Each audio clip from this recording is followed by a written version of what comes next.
September 28 Hyderabad చరిత్రలో మరచిపోలేని రోజు.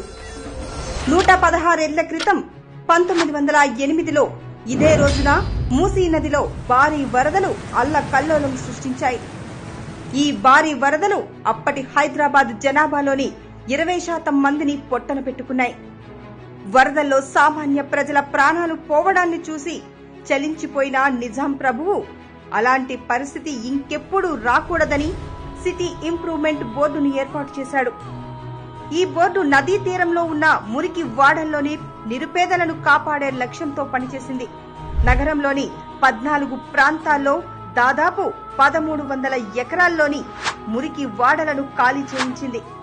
ఈ మురికి వాడల్లోని పేదలందరికీ సిటీ ఇంప్రూవ్మెంట్ బోర్డు అన్ని సౌకర్యాలతో కొత్త ఇండ్లు కట్టించి ఇచ్చింది.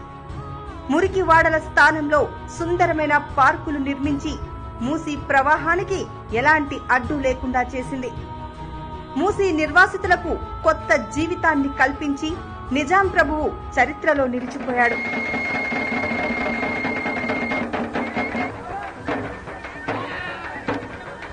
కాలక్రమేణా మూసీలో ఆక్రమణలు భారీగా పెరిగిపోయి మళ్లీ హైదరాబాద్ కు వరదలు సంభవిస్తున్నాయి. తాజాగా సీఎం రేవంత్ అన్న హైదరాబాద్ ను వరదల బారి నుండి కాపాడాలనే సంకల్పంతో హైడ్రాను స్థాపించాడు.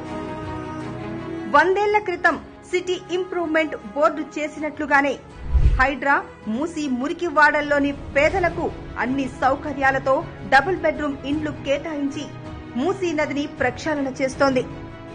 మురికి వాడల్లోని పేదలకు ఎలాంటి ఇబ్బందులు కలగకుండా రేవంత్ అన్న సర్కార్ అన్ని చర్యలు చేపడుతోంది.